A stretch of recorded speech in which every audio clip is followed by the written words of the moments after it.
to enter Jorge Eliezer Julio, originally from Barranquilla, Colombia, where he grew up. 44 wins, 3 losses for Julio, but 45 of those decision win over Daryl Pinckney.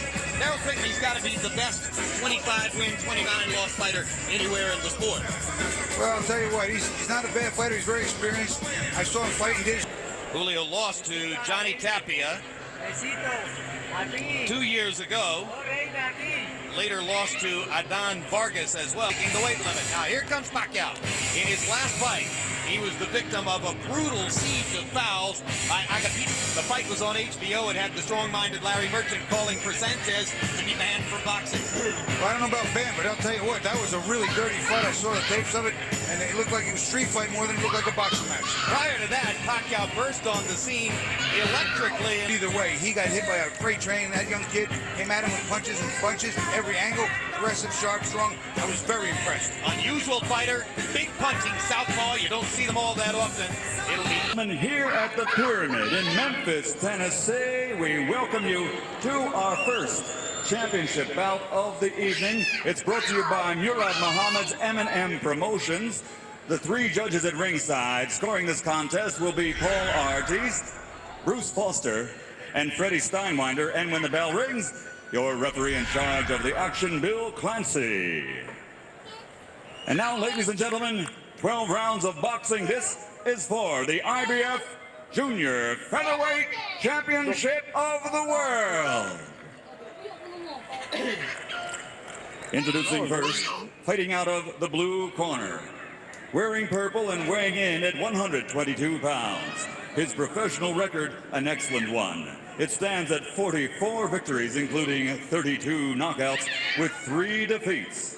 From Montebello, California, here is the challenger, the former 2-time world champion, El Conquistador, Jorge Eliezer Julio. And his opponent across the ring, fighting out of the red corner, wearing blue trimmed with red and white, officially weighing 120.5 pounds. His professional record also outstanding, 33 victories, including 24 knockouts with only 2 defeats and 1 bout even. From General Santos City, Philippines, presenting the reigning, defending IBF Junior Featherweight Champion of the World, Manny the Destroyer Pacquiao.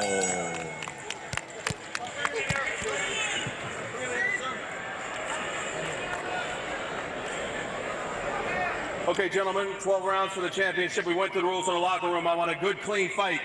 Protect yourself at all times. Punches here are okay. Punches right here at the top are okay. Any questions? No questions. Touch gloves. Good luck.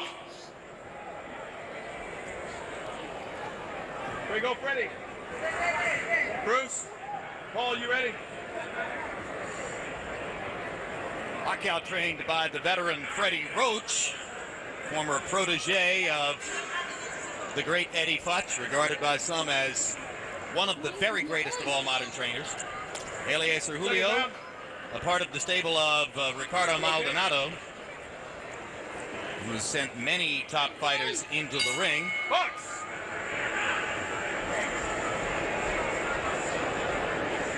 Maldonado was also the manager of Agapito Sanchez, who fouled Pacquiao so ruthlessly in San Francisco, and Freddie Roach said to us yesterday, I wouldn't be surprised if Julio tries to do the same doggone thing.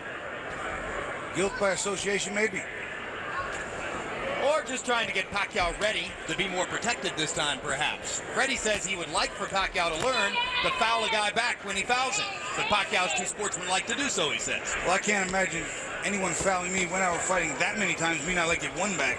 So this must be a real good kid. Big left hand by Pacquiao. Julio stops him in his tracks there with a left hand counter. Both fighters using their jabs early, and I think Pacquiao has already gotten some of Julio's respect for his power. I think so. You can see that Julio has got a concerned look on his face. You see a little bit of strain in his eyes when he gets hit with some of those punches. Pacquiao can punch.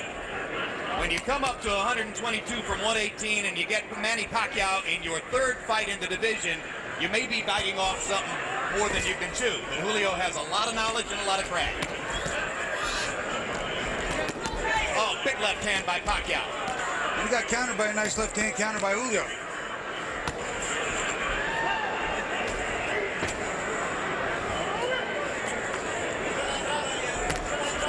Sometimes the first couple of punches might rock you, but then you taste the power and sort of get used to it, right, Bobby? Well, you know, there are times that you can sort of adjust to it. But if you get caught one of those and you're not looking, I'll tell you what, your legs come right out from under you. When you catch you looking, boy, oh boy, it hurts so much more.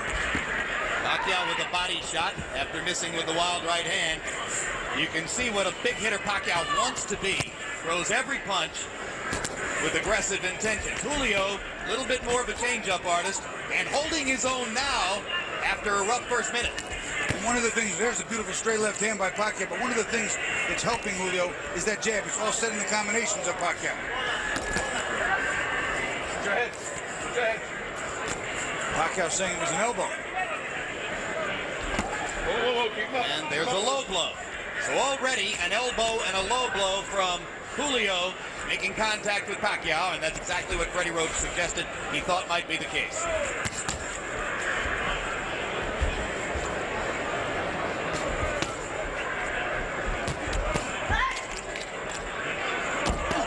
When you punch that hard, as Pacquiao is, it takes a lot of energy to start those punches. Oh, that's a huge left-hand shot, and the right-hand shot. Don't knock down. Don't pull him down, Manny. As I was saying, it takes a lot of energy to start those punches. If you don't hit something, it takes the same amount of energy to stop them, and you could get prematurely fatigued. You have to make those punches hit something. Body shot by Pacquiao. Julio seems a little bit flustered by Manny's power. And the first round comes to a close. Okay. And when we go to Manny Pacquiao's corner, where they may speak some Tagalog, our interpreter is Ernie Kalu.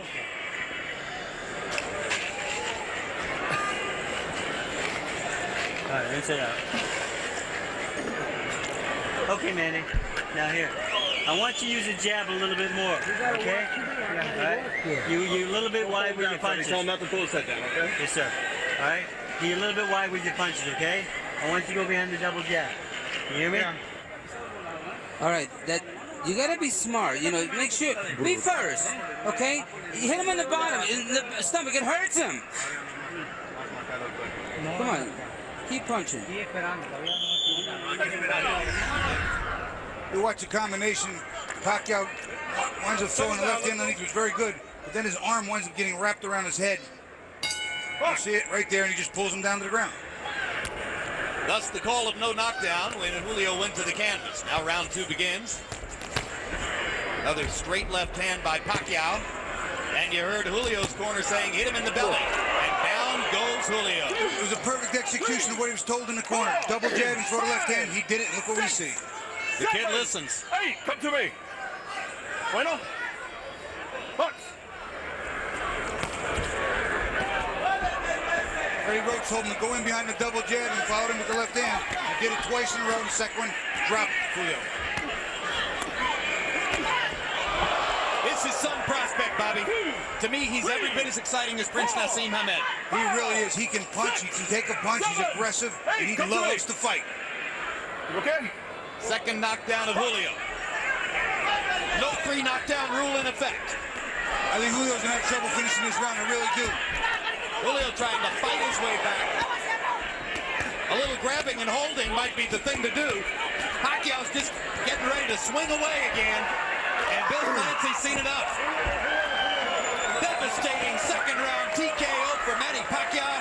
What a comeback from the misfortune of San Francisco. Very, very impressive against a fighter who is not that easy to beat. It's not easy to dominate. That I can tell you. I think the most impressive thing was exactly what you pointed out. Freddie Roach calmly said, double jab and then follow with the left hand. He did it. He did it in the first 10 seconds, hit him good, followed up with it and dropped him, and that was the beginning of the end for Julio. That's what I said. This is for your family. The whole world, son. This is for your family. Thank you, Lord. Mabuhay Pilipinas! Thank you, Lord. Pacquiao feeling as though a great weight has been lifted from his shoulders. He was so disappointed by the technical draw in San Francisco. How one of the judges there had scored the fight with Sanchez in front remains an enduring small mystery of our sport. But all of that erased now as he blows away a good veteran fighter in Jorge Eliezer Julio. That's what we call going back to your corner, getting the advice, and making the adjustments instantly. He made the necessary adjustments. He came out and literally blew Julio out of there. He's dominant at 122. The money would be at 126 with Hamed, Barrera, Morales, and various other good fighters. Here are the knockdowns, Bobby. First knockdown, the jab. That was the second jab with the straight left hand. And here comes the second. Again, the accumulation factor becoming a factor. Banging him to the body, staying on top of the body, and then up top again with a straight left hand behind the jab. Eventually, the referee's going to come in here. It's just teeing off on Julio, and Pacquiao definitely wins this fight impressively. Pacquiao so quick, so aggressive, and hurt Julio so much in the first minute of the round that the veteran fighter never even really tried to grab and hold or buy time. You know, I don't know if that was just because he was so hurt or he just wasn't thinking or he just not the type of guy to do that, but he needed to hold on. Let's go to ring announcer Michael Buffer for the official particulars on the Pacquiao TKO. Ladies and gentlemen, referee Bill Clancy has to step in and call a halt to this bout. The official time, 1 minute, 9 seconds of round number 2. The winner by TKO victory and still the IBF Junior Featherweight Champion of the world, Manny the Destroyer Pacquiao.